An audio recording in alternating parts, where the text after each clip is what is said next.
जय हिंद दोस्तों, स्वागत है आप सभी का आपके अपने YouTube चैनल जैकपुर पे। तो क्लास 11 के इकोनॉमिक्स यानी कि अर्थशास्त्र के हम लोग टॉप 40 सवालों का MCQ देख रहे थे और ये इसका पार्ट थर्ड होने वाला है। इसके पहले भी चैनल पे पार्ट 1 पार्ट 2 चैनल पे अपलोड है, उसको जाकर आप लोग ज़रूर देख लीजिएगा। परीक्षा में काफ़ी हेल्पफुल होने वाला है। सभी सवाल सिलेक्टेड हैं, अच्छे लेवल के हैं और एग्ज़ाम में पूछे जाने योग्य हैं। तो चलिए शुरू करते हैं अपने टॉप 40 सवालों को। देखिए यहाँ पे सबसे जो पहला सवाल है ना, ये सवाल काफ़ी इंटरेस्टिंग है। इस सवाल का आंसर तो आप दोगे, ठीक है, क्योंकि ये सवाल ना बेसिक नॉलेज पे आधारित है। क्योंकि इस सवाल में आपसे पूछा जा रहा है, बताइए कि निम्नलिखित प्रश्नावली में से है ना, निम्नलिखित में से प्रश्नावली की एक विशेषता कौन सी नहीं है। प्रश्नावली जो प्रश्न आपसे पूछा जाता है ना, उसकी कौन सी एक विशेषता नहीं होगी। यहाँ पे 4 ऑप्शन है आपके पास। इन चारों में से आंसर आपको कमेंट बॉक्स में देना है, ठीक है। जल्दी जल्दी कमेंट कीजिए, क्योंकि मैंने इससे पहले भी पढ़ा ही दिया है अब आप लोग को। अब आप लोगों का क्या आंसर होता है, आप लोग प्लीज़ कमेंट में आंसर दीजिए। आइए दूसरे सवाल पे आते हैं, जहाँ से आप लोगों के मुख्य सवाल शुरू होते हैं। सबसे पहला सवाल यहाँ पे देखिए, मतलब दूसरा सवाल देख लीजिए। संख्यांकी का जो जनक है वो किसको कहा जाता है। संख्यांकी का जनक कहा जाता है, बताइए। गॉटफ्राइड एकेनवॉल को। किसको कहते हैं? गॉटफ्राइड एकेनवॉल को। ऑप्शन नंबर बी हो जाएगा।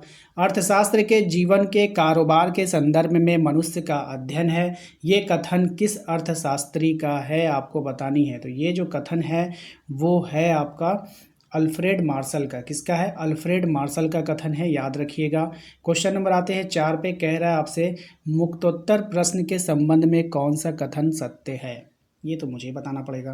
तो ये सही व्याख्या करना कठिन, ठीक है। ऑप्शन नंबर ए हो जाएगा। क्वेश्चन नंबर आते हैं 5 पे। इसमें कह रहा है कि परास का क्या अर्थ होता है। तो परास का अर्थ होता है अधिकतम और न्यूनतम प्रेक्षणों के बीच का अंतर। ऑप्शन नंबर ए हो जाएगा। क्वेश्चन नंबर आते हैं 6 पे। इसमें कह रहा है कि लिंग के आधार पर भारतीय जनसंख्या को पुरुष एवं महिला 2 वर्गों में विभाजित करना निम्न में से किस वर्गीकरण का उदाहरण है। सही जवाब हो जाएगा आपका गुणात्मक वर्गीकरण। ऑप्शन नंबर डी हो जाएगा। अगले सवाल पे आते हैं। क्वेश्चन नंबर 7 में देखिए, कह रहा है कि किसी सारणी में पंक्ति शीर्षक को क्या कहा जाता है। तो इसमें कहा जाता है अवशीर्ष। क्या कहा जाता है? अवशीर्ष कहा जाता है। क्वेश्चन नंबर 8 पे आते हैं। इसमें कह रहा है कि आयत चित्र किस प्रकार के चर के लिए बनाए जाते हैं। अब ये जो आयत चित्र है ये संतत चर के लिए बनाए जाते हैं। ऑप्शन नंबर ए हो जाएगा। क्वेश्चन नंबर आता है 9 में। देखिए, कह रहा है सभी प्रेक्षणों के मूल्यों के योग को प्रेक्षणों की संख्या से भाग देने पर प्राप्त भागफल को क्या कहा जाता है। तो इसको कहते हैं समांतर माध्य। आप लोगों ने याद किया था 10th में ना, समांतर माध्य बराबर सभी प्रेक्षणों का योग बटे प्रेक्षणों की कुल संख्या। याद आई? चलिए अगले सवाल पे आते हैं। क्वेश्चन नंबर 10 में इसमें कहा गया है आपसे, निम्नलिखित में से किस औसत की गणना करने के लिए आंकड़ों को बढ़ते क्रम में रखना अनिवार्य है। सही जवाब हो जाएगा आपका माध्यिका। ऑप्शन नंबर बी हो जाएगा, ठीक है। क्वेश्चन नंबर 11 पे आते हैं। निम्नलिखित में से कौन सा औसत दिए गए आंकड़ों को 4 बराबर भागों में विभाजित करता है। सही जवाब हो जाएगा चतुर्थक, है ना। चलिए अगले सवाल पे आते हैं। मानक विचलन के सापेक्ष माप को क्या कहा जाता है।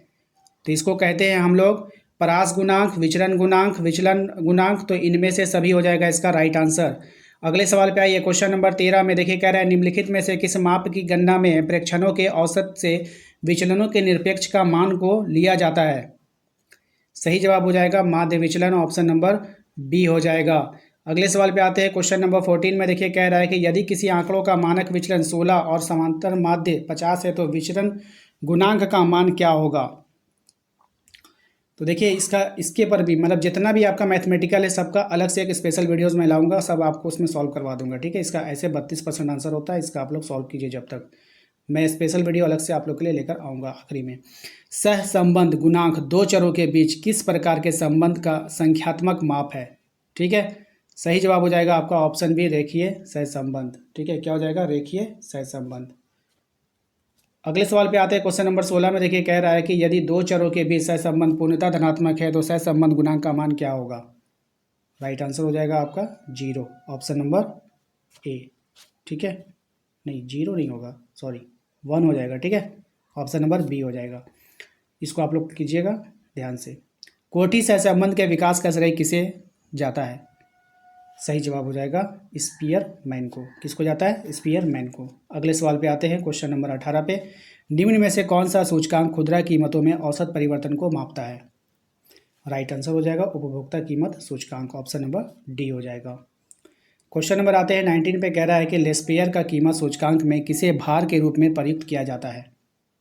करेक्ट आंसर हो जाएगा आधार अवधि की मात्रा, ऑप्शन नंबर डी हो जाएगा।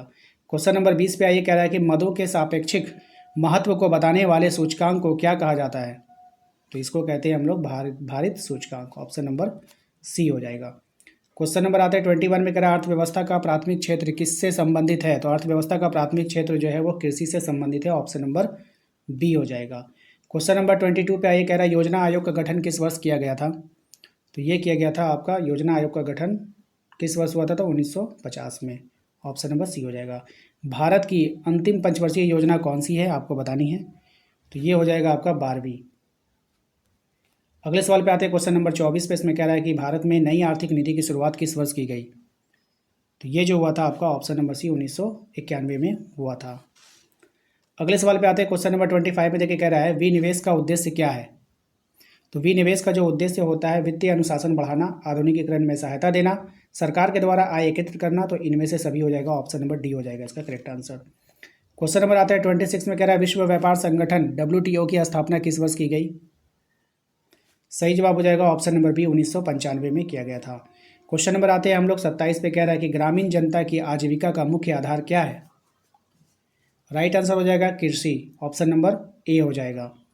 अगले सवाल पे आते हैं क्वेश्चन नंबर 28 में, देखिए कह रहा है कि निम्न में से कौन सा देश कपास का सबसे बड़ा उत्पादक देश है। सही जवाब हो जाएगा आपका भारत। क्वेश्चन नंबर आते हैं हम लोग 29 में, कह रहा है महात्मा गांधी राष्ट्रीय ग्रामीण रोजगार गारंटी अधिनियम किस वर्ष पारित हुआ। तो ये जो पारित हुआ था ये 2005 में पारित हुआ था, है ना। महात्मा गांधी रोजगार गारंटी अधिनियम पारित हुआ है 2005 में। अगले सवाल पे, निम्न में से कौन सा मानव पूंजी नहीं है। यहाँ पर कौन मानव पूंजी नहीं है आपको बताना है। तो कंप्यूटर एक मानव पूंजी नहीं है, ऑप्शन नंबर बी हो जाएगा। अगले सवाल पे आइए, क्वेश्चन नंबर 31 में कह रहा है कि मानव विकास है। अब ये जो मानव विकास है वो साधन एवं साध्य दोनों है, ऑप्शन नंबर सी हो जाएगा। अगले सवाल पे आइए, क्वेश्चन नंबर 32 में कह रहा है कि ज्ञान आधारित अर्थव्यवस्था के रूप में भारत के रूपांतरित होने के लिए निम्न में से कौन सा कारक उत्तरदायी है। तो सही जवाब हो जाएगा आपका परिवहन विकास, शहरीकरण, सूचना प्रौद्योगिकी। तो इनमें से सभी हो जाएगा। अगले सवाल पे आते हैं क्वेश्चन नंबर 33 में, देखिए कह रहा है कि आधारिक संरचना के अंतर्गत आता है, कौन आता है। सही जवाब हो जाएगा आपका बिजली, सिंचाई, सड़कों का निर्माण। तो उपयुक्त में से सभी आता है। क्वेश्चन नंबर आता है 34 में, देखिए कह रहा है क्षेत्रीय ग्रामीण बैंक की स्थापना किस वर्ष की गई। तो क्षेत्रीय ग्रामीण बैंक की जो स्थापना की गई वो 1975 में की गई, ऑप्शन नंबर बी हो जाएगा। अगले सवाल पे आते हैं ग्रामीण श्रम बल का अनुपात शहरी श्रम बल की तुलना में डैश है। राइट आंसर हो जाएगा क्या है, अधिक है, ऑप्शन नंबर ए हो जाएगा। क्वेश्चन नंबर आता है 36 में, कह रहा है आपसे ईंट निर्माण कार्य में कार्यरत व्यक्ति के रोजगार को डैश कहा जाएगा। क्या कहा जाएगा, तो दिहाड़ी मजदूर कहा जाएगा, ऑप्शन नंबर सी हो जाएगा। क्वेश्चन नंबर आता है 37 में, देखिए कहा गया इनमें से कौन ऊर्जा का गैर परंपरागत स्रोत है। सही जवाब हो जाएगा आपका सौर ऊर्जा, ऑप्शन नंबर सी हो जाएगा। अगले सवाल में आते हैं क्वेश्चन नंबर 38, इसमें कह रहा है कि इनमें से कौन स्वास्थ्य के निर्धारण का सूचक है। तो कौन सूचक है आपका, ऑप्शन नंबर ए शिशु मृत्यु दर हो जाएगा। ठीक है। क्वेश्चन नंबर आते हैं हम लोग 39 में, जैविक खाद की खेती के लिए सबसे उपयुक्त क्यों माना जाता है। जैविक खाद को खेती के लिए सबसे उपयुक्त क्यों माना जाता है।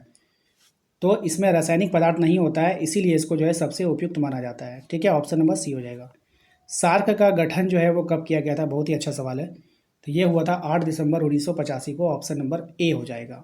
तो दोस्तों आशा करते हैं आप लोगों को आज का ये वीडियो पसंद आया होगा। वीडियो अच्छा लगा तो प्लीज़ लाइक करके चैनल को सब्सक्राइब कर लीजिए, घंटी वाले आइकन को प्रेस कर लीजिएगा ताकि आने वाली हर एक वीडियो का नोटिफिकेशन आपके मोबाइल पर जाए। इसके अलावा आप हमारे व्हाट्सएप ग्रुप को ज्वाइन करना चाहते हो तो दिए गए नंबर पर भी संपर्क कर सकते हैं और लिंक आपको वीडियो को डिस्क्रिप्शन में भी मिल जाएगा, तो वहाँ से जाकर के भी आप ज्वाइन कर लीजिएगा जिन लोगों ने अभी तक ज्वाइन नहीं किया है। मिलते हैं नेक्स्ट अगले वीडियो में। Thank you.